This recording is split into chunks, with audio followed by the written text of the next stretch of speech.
What's going on, guys? Welcome back to We Are Tottenham TV and welcome back to another episode of Predict the Prem, as we've got 4 Premier League fixtures to predict this week in the midweek games. In some of teams' games in hand, so 4 games on Thursday. Me and Sim go head-to-head in predicting Premier League games. The scores on the doors at the moment are 319 to 304. Sim opening the gap once again this week.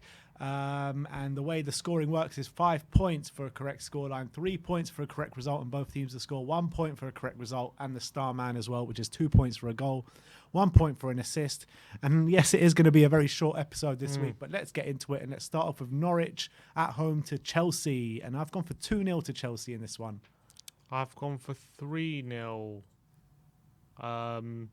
Yeah, I've gone for 3-0, and I think that, look, they got absolutely destroyed by Brentford 3-0, although 2 of them were penalties. Ivan Toney with the hat-trick last time out. Chelsea ran riot at Burnley in the second half, getting four second-half goals, winning 4-0. And I can't see Norwich being able to stop that, to be honest. I think as well with the rotation, Ziyech I don't think played last game, or Lukaku, they could potentially come in. Even if they don't, they got the players. So I can't see anything but a Chelsea rout.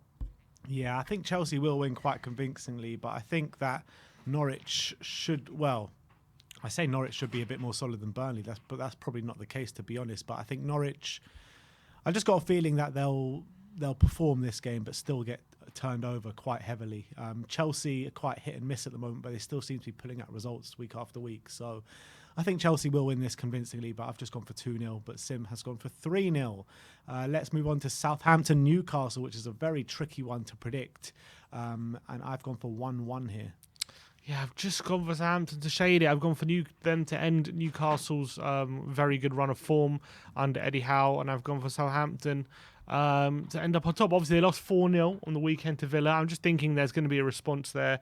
They were on great form before then, and they're hoping to, get back to winning ways. And I think they'll surely ask for a reaction because it was absolutely horrific, that performance and result on the weekend. So Newcastle did also get a very good result against Brighton, but maybe this could be a step too far.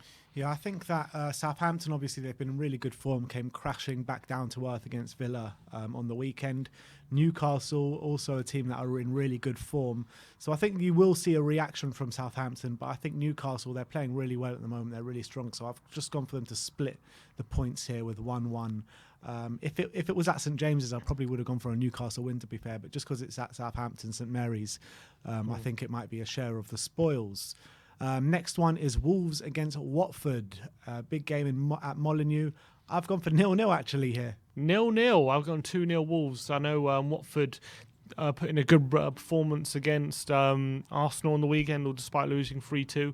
But I think Wolves were absolutely destroyed on the counter-attack against Palace, but do Watford have that kind of weapons in their armoury that Palace were throwing at them? And I think Wolves, again, a bit similar to Southampton, that would be a very disappointing result. And in front of their home crowd, they're going to want another reaction. So I've gone them to turn it around against Watford. So 2-0. Yeah, for me, Wolves on bad form at the moment. I think 3 back-to-back losses as it stands. They're a team as well that struggle to find the net.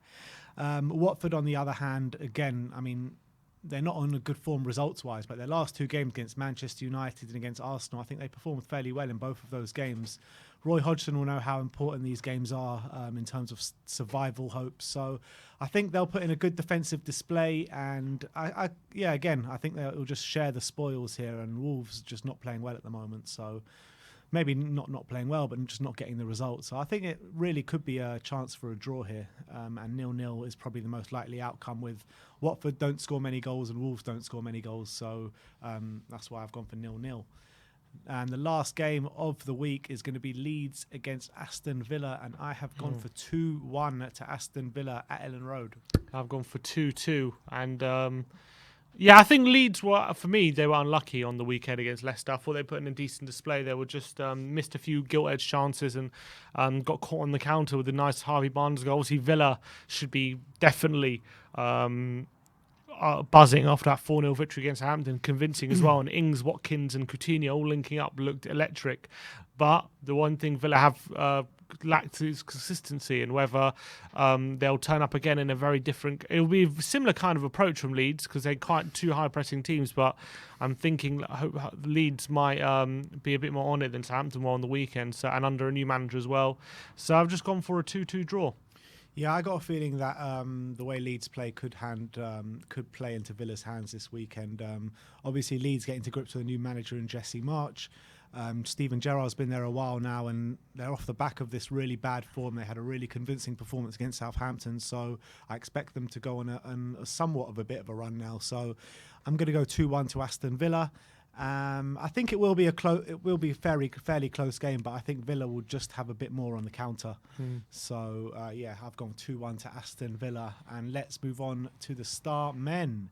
And I've gone for Ollie Watkins. Aston Villa away at Leeds. And I've gone for Kai Havertz, and a bit of a risk because there's a chance that he could be rotated, seeing as they have Lukaku, but he got a double on the weekend. He also didn't he score in the Champions League as well before then? Yeah. So I'm gonna risk that he's gonna keep with Havertz for the in that false nine. He really is playing whenever he plays in that false nine, I think they look much better than when Lukaku's there. Yeah. So I'm hoping he sticks with it, and if he does, he's got a good chance of getting on the score sheet. So that's how I've gone with him. Yeah, I just think there'll be openings for Aston Villa at Ellen Road tomorrow night. So I just felt like Watkins probably the most likely to score. So yeah, that's just my thinking behind it. I've gone for Watkins. He's gone for Havertz. Let me know in the comment section below what your predictions are for tomorrow night's games. We'll be back on Friday for an episode of Perspective doubled up with Predict the Prem for the weekend. But let me know who you think will come out on top this week. Very short fixture list of just 4 fixtures. Like, subscribe and comment. And as always, come on you Spurs.